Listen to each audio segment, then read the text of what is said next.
భవత్ media news కి స్వాగతం। Bulletin లో ముందుగా హెడ్లైన్స్। మోదీకి ట్రంప్ ఫోన్ 40 నిమిషాల పాటు సంభాషణ। పశ్చిమాసియా ఉద్రిక్తతలు, హార్ముజ్ జలసంధిపై చర్చించామన్న మోదీ।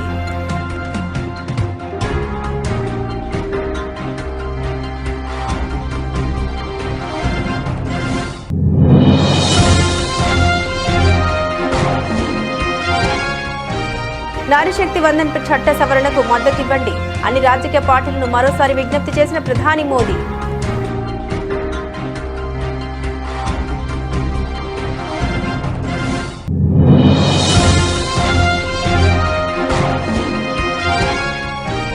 చొరబాటుదారులతో కుమ్మక్కైన టీఎంసీ ప్రభుత్వం మహిళల భద్రతను నిర్లక్ష్యం చేసింది। దీదీ సర్కార్పై అమిత్ షా విమర్శలు।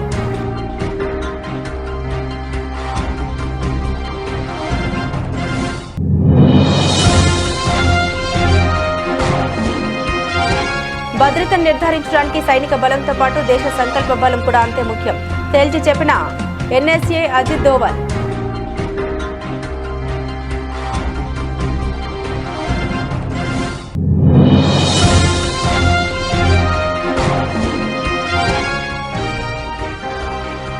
టీఎంసీ గూండా పన్ను వసూలు చేసి ఆ డబ్బును సిండికేట్లకు ఇస్తున్నారు। రాయగంజ్ ర్యాలీలో కాంగ్రెస్ నేత రాహుల్ గాంధీ సంచలన ఆరోపణ।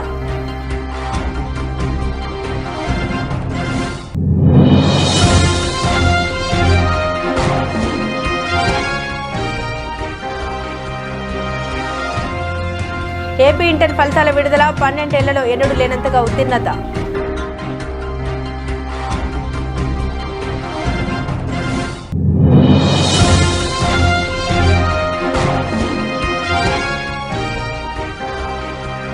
ఎస్సీ ఎస్టీ డిక్లరేషన్ పేరిట కాంగ్రెస్ సర్కార్ చేసిన మోసం ఎండగడదాం స్పష్టం చేసిన మాజీ మంత్రి కేటీఆర్।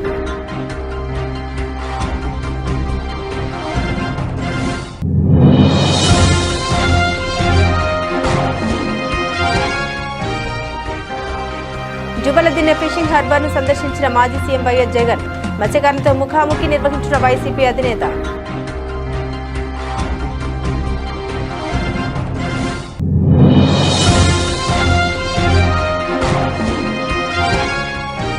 బీహార్ తొలి బీజేపీ సీఎంగా సామ్రాట్ చౌదరి ప్రమాణ స్వీకారం। పాట్నాలోని లోక్ భవన్ లో ఆయన చేత ప్రమాణ స్వీకారం చేయించిన గవర్నర్।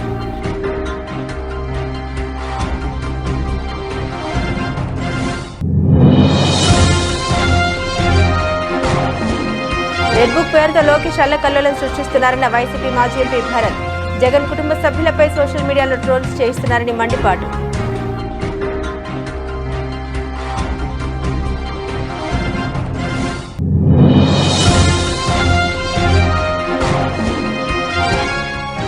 భారతీయ చలనచిత్ర పరిశ్రమలో దురంధర్ సరికొత్త రికార్డ్। దురంధర్ 2 భాగాలు కలిపి 3000 కోట్లకు పైగా వసూలు।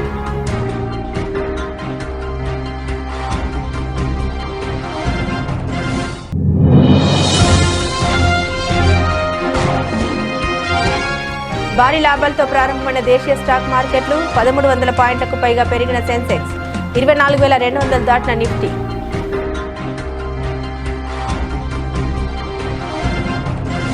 ప్రధానమంత్రి నరేంద్ర మోదీ అమెరికా అధ్యక్షుడు డొనాల్డ్ ట్రంప్ దాదాపు 40 నిమిషాల పాటు ఫోన్లో సంభాషించుకున్నారు। ఈ సంవత్సరం వీరిద్దరు ఫోన్లో మాట్లాడుకోవడం ఇది మూడోసారి।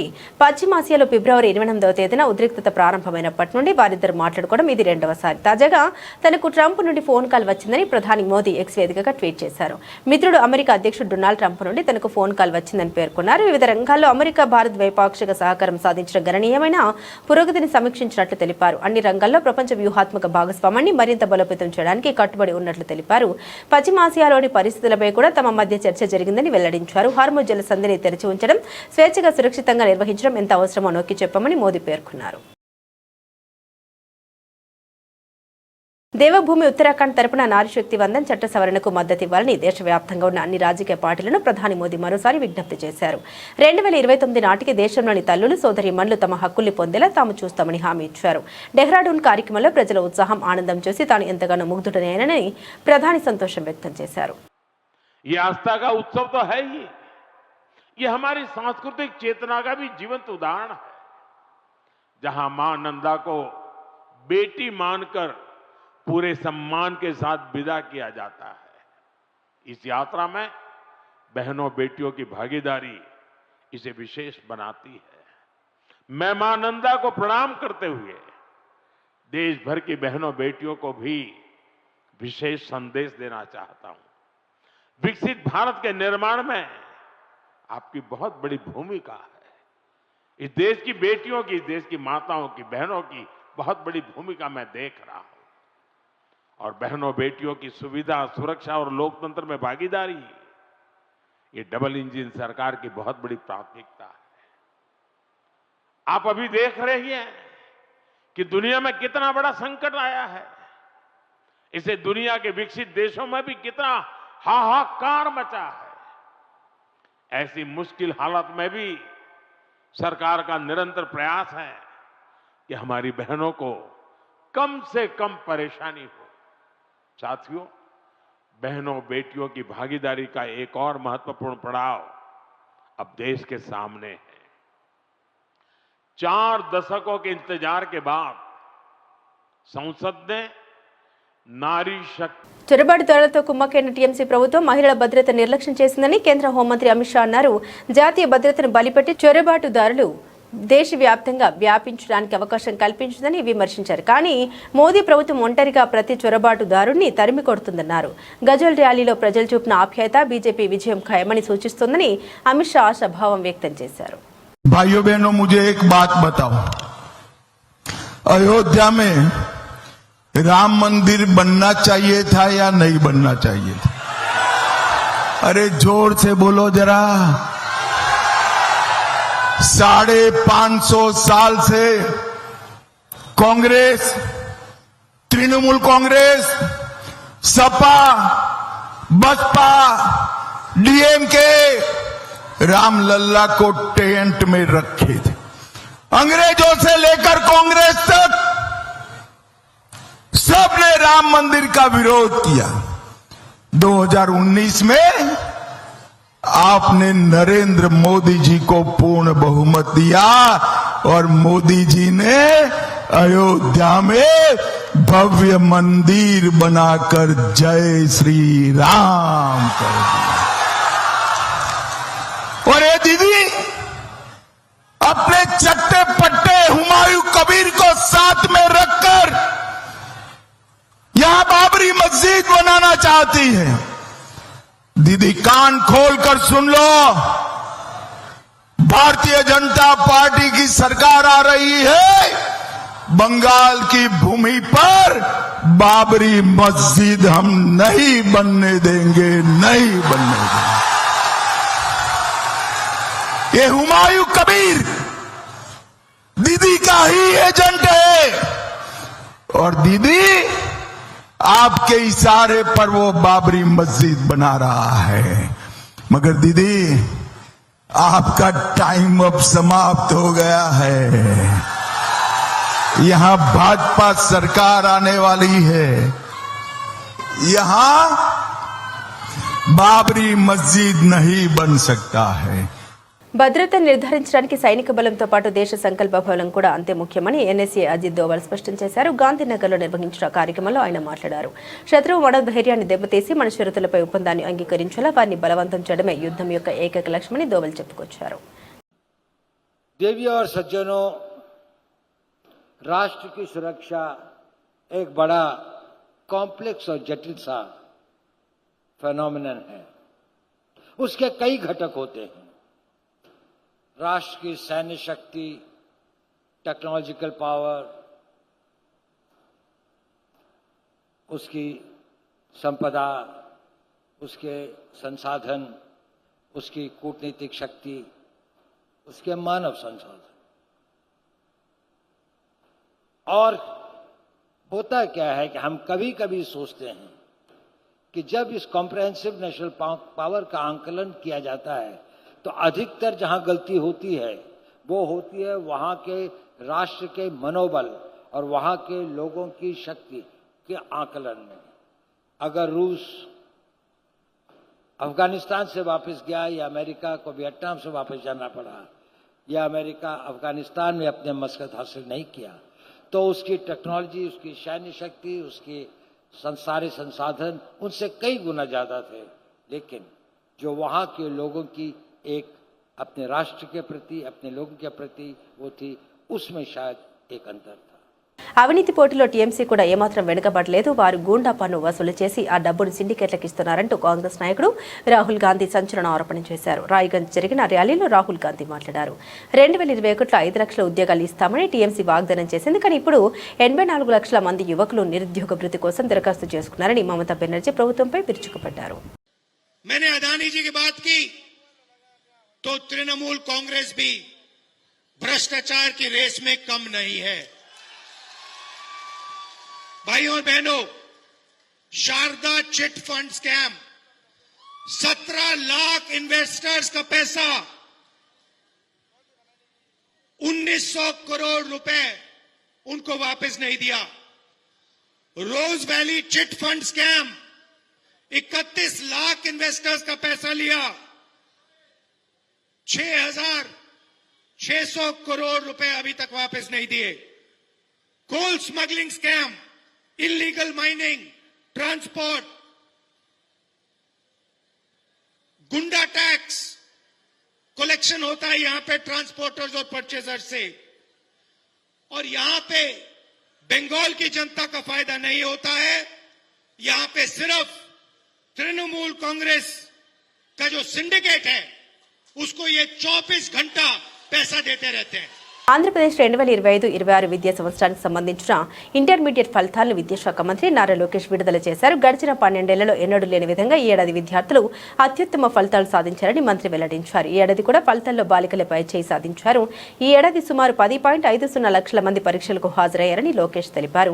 గత 12 ఏళ్లలో ఎన్నడూ లేనంతగా ఏడాది అత్యధిక శాతం విద్యార్థులు ఉత్తీర్ణులయ్యారని తెలిపారు. ఫస్ట్ ఇయర్లో 77% మంది విద్యార్థులు పాస్ అవ్వగా సెకండ్ ఇయర్లో 81% మంది విద్యార్థులు ఉత్తీర్ణులైనట్లు వెల్లడించారు. ఫస్ట్ ఇయర్లో బాలురు 72%, బాలికలు 81% ఉత్తీర్ణత సాధించారు. సెకండ్ ఇయర్లో బాలురు 76%, బాలికలు 85% పాస్ అయ్యారు. వొకేషనల్ కోర్సుల్లో ఫస్ట్ ఇయర్ 61%, సెకండ్ ఇయర్లో 74% మంది పాస్ అయ్యారు. ఎన్నికల గెలుపు కోసం కాంగ్రెస్ పార్టీ అలవిగాని హామీలిచ్చి ప్రజల్ని మోసం చేసిందని బీఆర్ఎస్ వర్కింగ్ ప్రెసిడెంట్ కేటీఆర్ విమర్శించారు. ఎస్సీ ఎస్టీ డిక్లరేషన్ పేరిట బడుగు బలహీన వర్గాల ప్రజల్ని వంచిందని మండిపడ్డారు. అంబేద్కర్ జయంతి సందర్భంగా మహానీడి స్మృతి వనంలో జరిగిన జయంతి వేడుకల్లో కేటీఆర్ పాల్గొని నివాళులర్పించారు. ఈ సందర్భంగా కాంగ్రెస్ సర్కార్ తీరుపైన ఆ సర్కార్ ఎస్సీ ఎస్టీలను మోసం చేసిన తీరుపైన ఆగ్రహం వ్యక్తం చేశారు. ఎస్సీ ఎస్టీ డిక్లరేషన్ పేరుతో కాంగ్రెస్ పార్టీ దళిత గిరిజనులను మోసం చేసిందని కేటీఆర్ ఆరోపించారు. కాంగ్రెస్ పార్టీ మోసాన్ని ప్రతి దళిత గిరిజన సోదర సోదరిమణులందరికీ తెలియజేయాలని, అందరం కలిసి కాంగ్రెస్ సర్కార్ మోసాన్ని ఎండగడదామని ఆయన పిలుపునిచ్చారు. ఇవాళ రాష్ట్రంలో ఉండే ఎస్సీ ఎస్టీ సోదరులకు నేను విజ్ఞప్తి చేస్తా ఉన్నా, గుర్తు చేసుకోవాలని కోరుతా ఉన్నా. ఒక ఎస్సీ ఎస్టీ డిక్లరేషన్లో ఒకటి చెప్పలేదు మాట 12 లక్షలని, ఇంకా చాలా చెప్పినారు. ఎస్సీలకు 18% రిజర్వేషన్ చేస్తామన్నారు. ఇవాళ 16 ఉన్నది, దాన్ని 18 చేస్తామన్నారు. ఎస్టీలకు 10% ఉన్నది, రిజర్వేషన్ పెంచుతాం 12% చేస్తామన్నారు. ఇలా దాదాపు 2.5 ఏళ్లు గడిచినా మర్చిపోయారు. ఎస్సీ ఎస్టీలకు ఇండ్లకు మిగతా వర్గాలకు 5 లక్షలు ఇస్తే ఎస్సీ ఎస్టీలకు 6 లక్షలు ఇస్తామని చెప్పారు. ఒక్కొక్క ఇల్లు కట్టుకుంటే ఇందిరమ్మ ఇంటికి 6 లక్షలు మీరు ఎస్సీ ఎస్టీ అయితే అన్నారు. ఎస్సీ ఎస్టీలకు జాగా లేకపోతే జాగా కూడా ప్రభుత్వమే ఇస్తుందని చెప్పినారు. అట్లాగే ఇంకొక మాట కూడా చెప్పారు విద్యార్థులకు, ఎస్సీ ఎస్టీ విద్యార్థులకి, బీసీ విద్యార్థులకి 10వ తరగతి పాస్ అయితే 10,000, 12వ తరగతి పాస్ అయితే 15,000, డిగ్రీ పాస్ అయితే 25,000, పీజీ పాస్ అయితే 1,00,000, పిహెచ్డి చేస్తే 5 లక్షలు ఇస్తామని చెప్పి నమ్మబలికి ఇంకా చాలా మాటలు చెప్పి ఎస్సీ ఎస్టీ డిక్లరేషన్లో కూడా కాంట్రాక్టులు 42% ఇస్తామన్నారు. బీసీలకి కాంట్రాక్టులలో 18% ఇస్తా అన్నారు. ఎస్సీలకి కాంట్రాక్టులలో, ప్రభుత్వ కాంట్రాక్టులలో, ఎస్టీలకు 12% ఇస్తామన్నారు. మొత్తం వెరసి 72% ప్రభుత్వ కాంట్రాక్టులలో బీసీ ఎస్సీ ఎస్టీలకే మేము అవకాశం ఇస్తామని చెప్పి అభయహస్తం పేరిట మేనిఫెస్టో రాసి అందులో స్పష్టంగా చెప్పింది కాంగ్రెస్ పార్టీ. ఇవాళ 2.5 సంవత్సరాలైంది. ఈ 2.5 సంవత్సరాలలో దగ్గర 1,00,00,000 కోట్ల కాంట్రాక్టులు పిలిచిండు రేవంత్ రెడ్డి. వచ్చినాయా మరి ఎస్సీ ఎస్టీ బీసీబీలకు 72% వాటా ప్రభుత్వ కాంట్రాక్టులలో వచ్చిందా?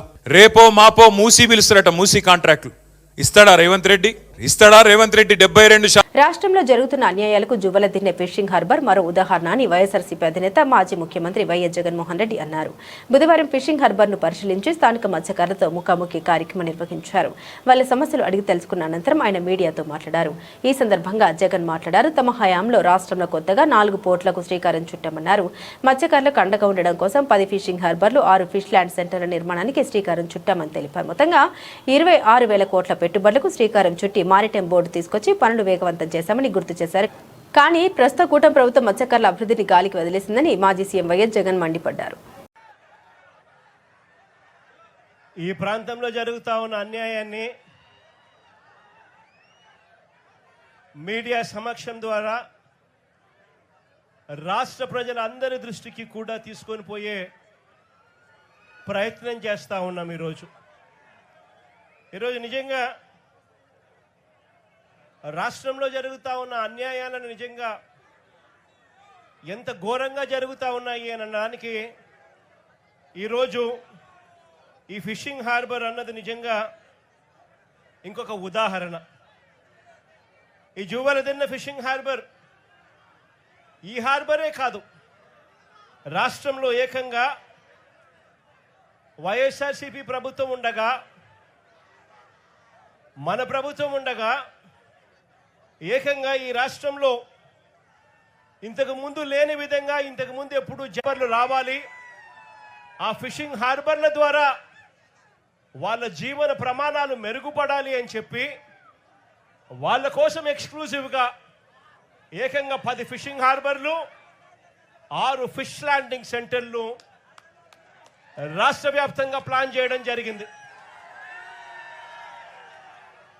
దాదాపుగా 16,000 కోట్ల రూపాయలతో 4 పోర్ట్లు, దాదాపుగా 3,800 కోట్ల రూపాయలతో 10 ఫిషింగ్ హార్బర్లు, దాదాపుగా 150 కోట్ల రూపాయలతో 6 ఫిష్ ల్యాండింగ్ సెంటర్లు, దాదాపుగా 20,000 కోట్ల రూపాయల పెట్టుబడులతో వీటికి అన్నింటికీ కూడా శ్రీకారం చుట్టాము. గతంలో వైఎస్ఆర్సీపీ ప్రభుత్వంలో మన హయాంలో ఈ 20,000 కోట్లే కాదు, ఈ 20,000 కోట్లకు అదనంగా మరో 6,000 కోట్ల రూపాయలతో మొత్తంగా 26,000 కోట్ల రూపాయలతో పోర్ట్లకు సంబంధించిన ఎక్స్పాన్షన్ కూడా ప్లానింగ్లోకి భాగమైంది. దేవుడి దయతో మన ప్రభుత్వ హయాంలోనే ఇవన్నీ కూడా అడుగులు వేగంగా ముందుకు పడతా ఉన్నప్పుడు ఆశ్చర్యం కలిగించే విషయం ఏమిటో తెలుసా? పోర్టులకు సంబంధించి ఇదే పెద్ద మనిషి నేను చంద్రబాబు నాయుడు గారిని ఇక్కడ గట్టిగా నిలదీస్తూ అడుగుతా ఉన్నా. పోర్టులకు సంబంధించి కీలకమైన భూసేకరణలన్నీ కూడా పూర్తి చేసి అన్ని రకాల అనుమతులను తీసుకొచ్చి ఈ పోర్టులన్నింటినీ కూడా ఎటువంటి ఇబ్బంది లేకోకుండా బ్యాంకు రుణాలను సైతం వీటికి టైఅప్ చేసి ఫైనాన్షియల్ క్లోజర్ కూడా కంప్లీట్ చేసి మారిటైమ్ బోర్డు క్రియేట్ చేసి అన్ని రకాలుగా ఈ ప్రాజెక్టులను ముందుకు తీసుకొని పోయే కార్యక్రమం చేసి ఏకంగా రామయ్యపట్నం పోర్టులో ఏకంగా ఒకటేసారి దాదాపుగా 95% ప్రాజెక్టు కూడా పూర్తి చేసిన పరిస్థితిలోకి మన ప్రభుత్వ హయాంలో జరిగింది. బీహార్ రాజకీయాల్లో ఒక సుదీర్ఘ అధ్యాయం ముగిసింది. దశాబ్ద కాలానికి పైగా రాష్ట్రాన్ని పాలించిన నితీష్ కుమార్ తన పదవికి రాజీనామా చేయడంతో భారతీయ జనతా పార్టీకి చెందిన బలమైన నేత సామ్రాట్ చౌదరి ఇవాళ బీహార్ నూతన ముఖ్యమంత్రిగా ప్రమాణ స్వీకారం చేశారు. పాట్నాలోని లోక్ భవన్లో జరిగిన ఈ కార్యక్రమంలో గవర్నర్ సయ్యద్ అతా హుస్సేన్ ఆయనతో ప్రమాణ స్వీకారం చేయించారు. 57 ఏళ్ల సామ్రాట్ చౌదరి రాజకీయ నేపథ్యమున్న కుటుంబం నుండి వచ్చారు. ఆయన తండ్రి శకుని చౌదరి 6 సార్లు ఎమ్మెల్యేగా పనిచేశారు. తల్లి పార్వతీదేవి కూడా ఎమ్మెల్యేగా సేవలందించారు. 1990లో ఆర్జేడీ ద్వారా రాజకీయాల్లోకి వచ్చిన సామ్రాట్ 2018లో బీజేపీలో చేరారు. 2023లో బీహార్ బీజేపీ రాష్ట్ర అధ్యక్షుడిగా, 2024లో ఉప ముఖ్యమంత్రిగా పనిచేశారు. నితీష్ కుమార్ ను అధికారం నుండి దించే వరకు తాను తలపాగా తీయనని 2022లో ఆయన బహిరంగంగా శపథం చేశారు. నేడు నితీష్ స్థానంలో ఆయన ముఖ్యమంత్రి పీఠాన్ని అధిష్ఠించడం గమనార్హం. मैं सम्राट चौधरी ईश्वर की शपथ लेता हूं कि मैं विधि द्वारा स्थापित भारत के संविधान के प्रति भारत के संविधान के प्रति सच्ची श्रद्धा और निष्ठा रखूंगा। सच्ची श्रद्धा और निष्ठा रखूंगा। मैं भारत की प्रभुता मैं भारत की प्रभुता और अखंडता अक्षुण्ण रखूंगा। अक्षुण्ण रखूंगा। मैं बिहार राज्य के मुख्यमंत्री के रूप में अपने कर्तव्यों का श्रद्धा पूर्वक और शुद्ध अंतःकरण से निर्वहन करूंगा तथा मैं भय या पक्षपात अनुराग या द्वेष के बिना सभी प्रकार के लोगों के प्रति संविधान और विधि के अनुसार न्याय करूंगा। ఏపీలో కూటమి ప్రభుత్వంపై వైసీపీ నేత మాజీ ఎంపీ మార్గాని భరత్ తీవ్రస్థాయిలో విమర్శలు గుప్పించారు. జయంతికి వర్ధంతికి తేడా తెలియని నారా లోకేష్ రెడ్ బుక్ పేరుతో రాష్ట్రంలో అల్లకల్లోలం సృష్టిస్తున్నారని మండిపడ్డారు. జగన్ కుటుంబ సభ్యులపై సోషల్ మీడియాలో ఉన్మాదం అనదగ్గ రీతిలో ట్రోలింగ్ జరుగుతుందని అన్నారు. ఫేక్ ఛానల్స్ తో జగన్ కుటుంబాన్ని టార్గెట్ చేశారని మండిపడ్డారు. సోషల్ మీడియాలో ఆర్గనైజ్డ్ క్రైమ్ జరుగుతుందంటూ ఆగ్రహం వ్యక్తం చేశారు. నారా లోకేష్ కు ఒకటే చెబుతున్నా, అధికారం ఎప్పుడు శాశ్వతం కాదు, చట్టం ఎవరికి చుట్టం కాదు, భవిష్యత్తులో ఆ చట్టం మీ మెడకే చుట్టుకుంటుందని హెచ్చరించారు. ఆర్గనైజ్డ్ క్రైమ్ కొన్ని సైట్స్ పెట్టుకుని, వెబ్ ఛానల్స్ పెట్టుకుని ఇవాళ సాక్షాత్తు జగన్మోహన్ రెడ్డి గారి కుటుంబం పైన, జగనన్న కుటుంబం పైన, జగనన్న శ్రీమతి గారైన భారతమ్మ పైన ఈ రకమైన దుష్ప్రచారం చేస్తా ఉన్నారు. ఎంత దారుణాతి దారుణంగా M9 అంట, ఏదో న్యూస్ ఛానల్ M9, ఇంకోటి ఇదేంటంటే థింక్ ఆంధ్ర అంట. థింక్ ఆంధ్రాలో వీళ్ళు పెట్టిన ఫోటోలు చూడండి. భారతమ్మ ఫోటో పెట్టి జగన్ పై భారతి కేసు పెట్టిందని మీకు తెలుసా? వైఎస్ఆర్ పరువు కాపాడడానికి చంద్రబాబు నాయుడు గారు కృషి చేశారు. నేను అడుగుతా ఉన్నా, ఇంత దారుణమా? అసలు మీకు వార్తలు లేకపోతే వేరే వేసుకోండి. మీరు కుటుంబ సభ్యుల్ని, అందులోనూ మేమంతా కూడా జగన్మోహన్ రెడ్డి గారిని, భారతి గారిని ఆది దంపతుల్లో మేము వైఎస్ఆర్ కాంగ్రెస్ పార్టీ భావిస్తాం. అలాంటి వ్యక్తులు మొన్నటిదాకా వైఎస్ఆర్ సిపిలో ఉన్న భార్యల పేర్లు ఎత్తేశారు. ఇప్పుడు ఇంకొక ఆర్గనైజ్డ్ క్రైమ్ డైరెక్ట్ గా అధినాయకుడు శ్రీమతి గారిని తీసుకుని వచ్చారు. నేను అడుగుతా ఉన్నా, ఇదే నారా లోకేష్ కి చెప్తా ఉన్నా, బాబు లోకేష్ బాబు మీకు ఇదే చెప్తా ఉన్నా, అధికారం ఉందని చెప్పేసి, అధికారం ఉంది ప్రస్తుతానికి, నేను మీకు ఒకటే చెప్తా ఉన్నా, అధికారం ఎప్పుడు శాశ్వతం కాదు.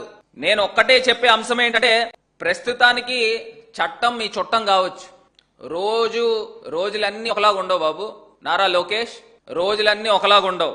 కాలచక్రం అటు నుంచి ఇలా తిరుగుతూ ఉంటది.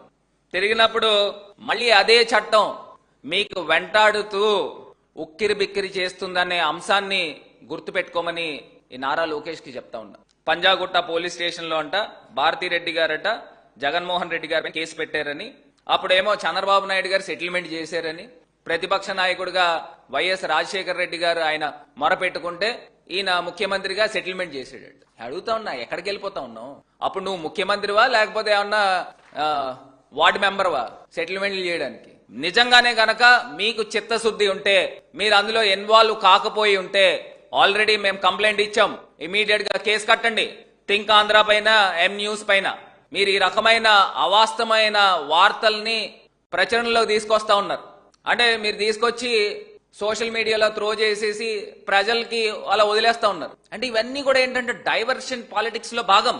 రణవీర్ సింగ్ ప్రధాన పాత్రలో ఆదిత్య ఆధార్ దర్శకత్వంలో వచ్చిన దురంధర్ చిత్రం భారతీయ చలనచిత్ర పరిశ్రమలో ఇప్పటి వరకు ఏ సినిమా ఫ్రాంచైజీకి సాధ్యం కాని అరుదైన మైలురాయిని అందుకుంది. దురంధర్ 2 భాగాలు కలిపి 3,000 కోట్లకు పైగా వసూలను సాధించాయి. దురంధర్ 2 ది రివెంజ్ చిత్రాలు కలిసి అక్షరాల 3,019 కోట్లను రాబట్టాయి. దురంధర్ మొదటి భాగం కేవలం హిందీలోనే విడుదలైనప్పటికీ ఈ స్థాయిలో కలెక్షన్లు రావడం గమనార్హం. దురంధర్ చిత్రం 1,307 కోట్లకు పైగా, దురంధర్ ది రివెంజ్ 1,712 కోట్లకు పైగా వసూలు చేశాయి. ఈ 2 చిత్రాలు కలిపి మొత్తం 3,019 కోట్ల వసూలను రాబట్టాయి. బాహుబలి మొదటి భాగం 650 కోట్లు, రెండో భాగం 17,088 కోట్లు వసూలు చేశాయి. 2 చిత్రాలు కలిపి 2,438 కోట్లు వసూలు చేశాయి. పుష్ప చిత్రం 350 కోట్లు వసూలు చేయగా, పుష్ప 2 1,742 కోట్లను రాబట్టింది. 2 చిత్రాలు కలిపి 2,092 కోట్లు వసూలు చేశాయి.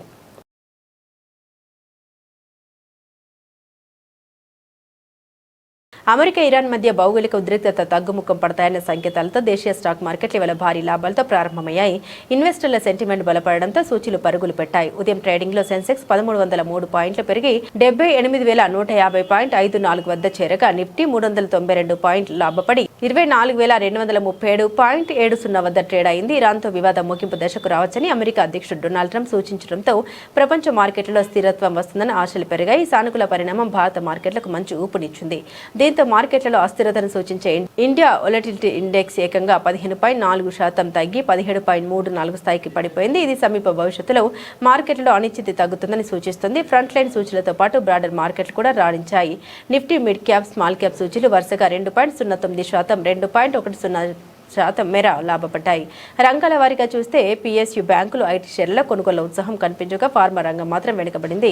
మరోవైపు ఆసియా సెషన్లో ముడి చమురు ధరలు తగ్గడం కూడా సానుకూల అంశంగా మారింది. బ్రెంట్ క్రూడ్ ఫ్యూచర్స్ ధర 0.36% తగ్గి బ్యారెల్కు $94.45 చేరుకుంది.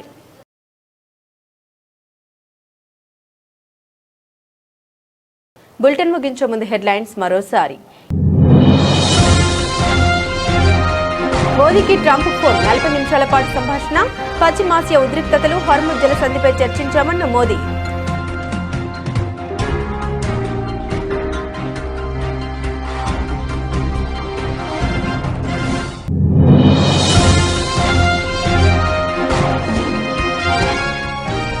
నారీశక్తి వందన్ చట్ట సవరణకు మద్దతివ్వండి. అన్ని రాజకీయ పార్టీలను మరోసారి విజ్ఞప్తి చేసిన ప్రధాని మోదీ.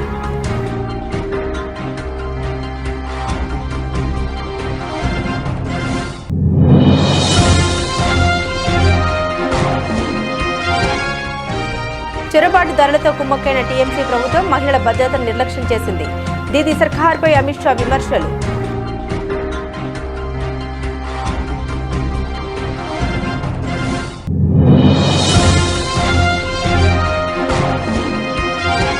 భద్రతను నిర్ధారించడానికి సైనిక బలంతో పాటు దేశ సంకల్ప బలం కూడా అంతే ముఖ్యం తేల్చి చెప్పిన NSA Ajit Doval.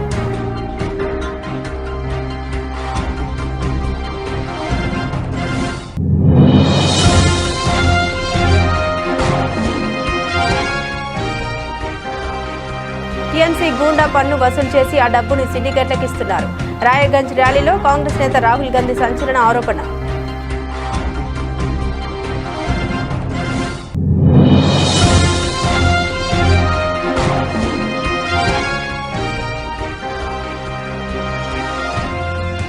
AP inter ఫలితాల విడుదల, 12 ఏళ్లలో ఎన్నడూ లేనంతగా ఉత్తీర్ణత.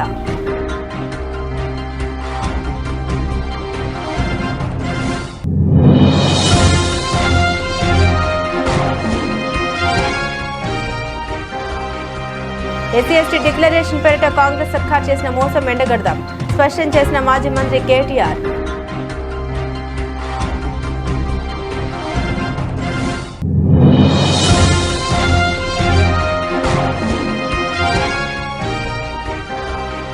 జుబలదిన్న ఫిషింగ్ హార్బర్ ను సందర్శించిన మాజీ సీఎం వైఎస్ జగన్. మత్స్యకారులతో ముఖాముఖి నిర్వహించిన వైసీపీ అధినేత.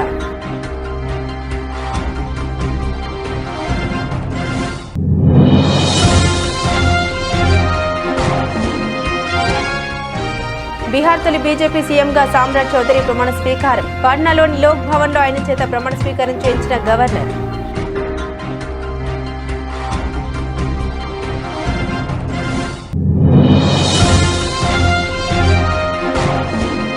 రెడ్ బుక్ పేరుతో లోకేష్ అల్లకల్లోలం సృష్టిస్తున్నారన్న వైసీపీ మాజీ ఎంపీ భరత్. జగన్ కుటుంబ సభ్యులపై సోషల్ మీడియాలో ట్రోల్స్ చేయిస్తున్నారని మండిపాటు.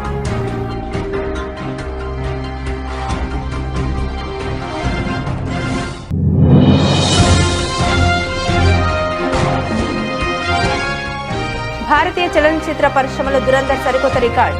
దురంధర్ 2 భాగాలు కలిపి 3,000 కోట్లకు పైగా వసూలు.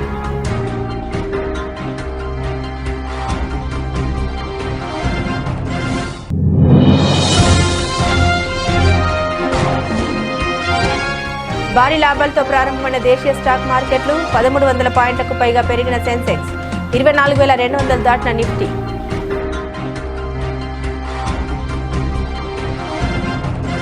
ఇవి బులెటిన్లోని విశేషాలు. తిరిగి మరో బులెటిన్తో మళ్ళీ కలుసుకుందాం. అంతవరకు సెలవు, నమస్కారం.